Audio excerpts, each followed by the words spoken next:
Welcome everybody to this week's Saddle Mountain Aquaponics. Going to do something a little different this week. While we're normally going and doing a tour of the greenhouse, looking at all the plants. Why that's always amazing because I've just been overwhelmed with how well it's doing. I decided to do a little bit update on how the system works and why it's like the way it is. I originally started this little hot tub aquaponics thing in my backyard out in the Sonoran Desert in the middle of the summer here in Arizona, and wanted to just see if proof of concept if the system could survive the heat. And it did actually very well, which is why I decided to upgrade a little bit, put some money and time into building a greenhouse over it so it'd be good for the winter time, and increase some of the grow bed size, and did some hanging planters and the floating beds, and we're going to do some NFT trays. And it's kind of just an experimental process as I'm going to go see how it really works down here. So you see I have the fish that are in the hot tub, and the way I move the water out of the hot tub is I vacuum drag it over the top into the swirl filters, and we'll see that in a little film coming up of how that looks. The swirl filters work really well. I've saw those in some other YouTube videos, and it's really a necessity to get the solids to drop out of the water stream and keep the system clean and remove those out. The two barrels that I have, I use two of them, so I have enough retention time to get the flow rates low enough that the solids will drop out. And these are working really well for me. The water then comes off some skimmers in the top of the filters and moves down into a sand filter. A lot of people don't use the sand filter, but I find that it really polishes the water well and keeps it really clean, removes any of the fine particulate. Had the water levels by doing this vacuum drag system. I was really worried about making sure I didn't have a way that I could siphon all the water out of the fish if something were to break downstream in my plumbing. And it works real well. All the water levels in the barrels and the that I use for the swirl filters and the sand filter and the clean sump, all the water, if everything is running the way it should, is basically at the same level. Just because of the way the hydrodynamics work is the siphon keeps the water level moving. And it's kind of visualize it all on a slight tilt. I guess the clean sump is at the bottom of the hill, so to speak, and the fish tank is at the top. It's very subtle, the change in water levels. As the sand filter starts to get clogged up, and as it loads up with more and more debris, you'll actually see a little change in the head loss between that and the clean sump, and I can tell it's time to backwash that as the clean sump drops off and the sand filter level water level rises. And then we'll do a little backwash, use a vacuum cleaner or shop vac to fluidize the sand bed and some water flow that I run back in there, and then basically we just take all the water and debris that's in there and pump it out to the my dirt garden or my trees, and so nothing goes to waste here, particularly water in the desert. So that's how the system works. Like I say, the pump and the clean sumps sends it up to the flow beds, and I have some hanging towers that I'm using, and the ebb and flow beds that are on the hot tub over the fish aquarium. System works really well, as you've seen in some of the pictures, and you'll see as we go through this whole system how well and how lush and green everything looks. It's pretty incredible. So that's it for kind of an overview, and we'll take a little tour step by step as we go through, so you can see how I put the system together. So what you see here is the siphon tube that goes down to the bottom of the hot tub. The fish just doing their natural swimming around keep most of their solids suspended enough that the flow rate coming up through the siphon is enough to keep the tank extremely clean. You'll see here that we'll follow it over, and you'll see this 1.5-inch tubing comes up, goes over the edge of the hot tub.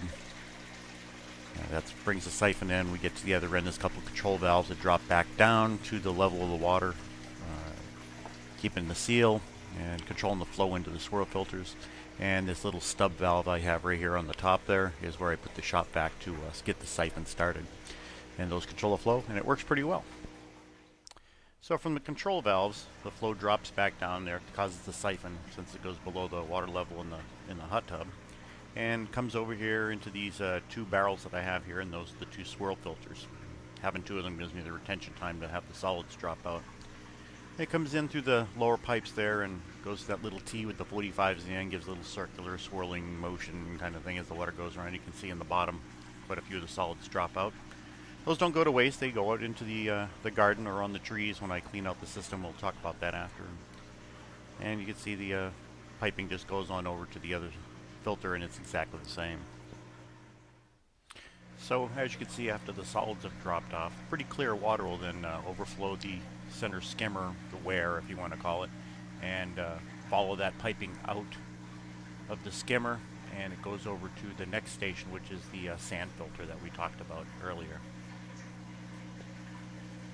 So after the water leaves the settling filter, it comes down through this control valve and this piping into the sand filter, where through this little distribution header, and goes down through this pea gravel and sand, which really cleans the water well and leaves an excellent media for a biological filter. Then goes out through a little distribution header that I'll show you in the next slide. And then this pipe here is for fluidizing the bed with the shop vac. It's also got some piping in the bottom that I'll show you here soon. So there's just a short clip showing the proof of concept of making sure the flows were correct and the levels were all correct through all the barrels, so I can make adjustments before I put sand in it. But you can see the grid in there and how the water would flow through there and how I fluidized the bed with the shop vac. So you can see where the water leaves the sand filter. Also, I have the ability to put water back in there to backwash the sand filter when I'm cleaning it out.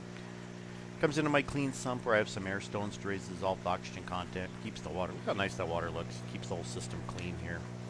Comes up to a couple of pumps, small Vaughn pumps I have here. One goes off to my ebb and flow beds that I have over the hot tub. And the other one goes off to these hanging towers I have in my deep water culture. And the tower's doing great. Look at this lettuce, this broccoli, and the lettuce is doing really phenomenal too. So here you see the pipe bringing the water from the clean sump down to the deep water culture trays. A little valve down here, put some back pressure on it to keep the pressure up so you can get up to the hanging planters.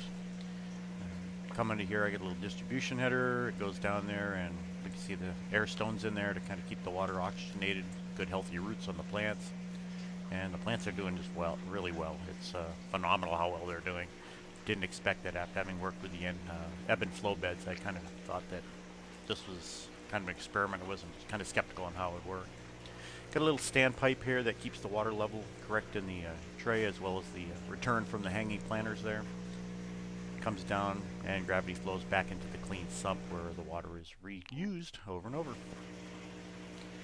So this little segment here, I'm just showing you some of the plant growth. That's some broccoli that's going there, and these things have gone crazy, these hanging planters. I really like the hanging planters. It uses the area in the greenhouse really well. These have only been growing 3 or 4 weeks, now maybe about 4 weeks. And I've gone from transplants to this, and really excellent. Got some romaine lettuce started. This is just 4-inch, 5-inch PVC. Use a heat gun. You can see the movies on the internet how people make these.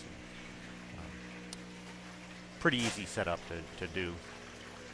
And here's some of the other growth that's in the ebb and flow beds. And these things just gone crazy. The cabbage is still going nuts. I don't know if I'm going to be able to leave it long enough to get cabbage. They're growing so big, I may have to harvest them. And so they were just kind of an experiment, but won't do that again. I can better use the space for other things. Look at the tomatoes, the peppers. This thing is turning quite a little jungle in here. So the aquaponics thing works. So taking a little run here into the jungle here so you can see the control valves where the water comes back in from the clean sump, just to close the water loop out. Since that's what this film was kind of about. And I got a little valves there. They control how fast it fills, and the ebb and flow, water rises and falls, pulls nutrients up to the roots and oxygen down to the roots. And the water returns back into the hot tub where the fish are, picks the nutrients up from the fish waste, and takes it all around the system back through the filters to the clean sump. And that's the bell siphon that controls when the bed drains. There's a lot of information on how those work. So all in all, that's the system. So as we talked about before, all the waste that's collected in the bottom of the swirl filters, nothing is used. It all comes down through this piping here in the bottom with valves, and pumps out into the yard through this little pump here.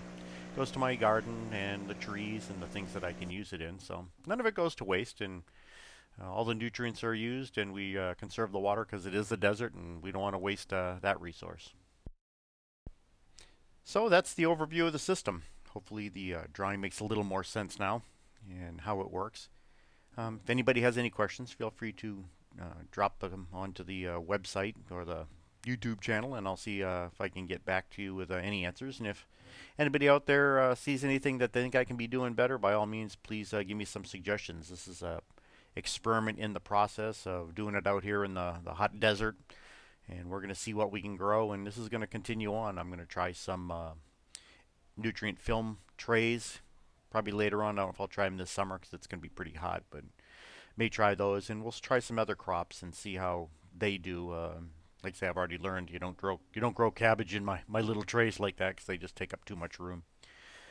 So that's the system. Hope you've enjoyed it. And other than that, I'll post another movie here over the weeks, and as the things grow and things change, I'll keep you informed. So thanks.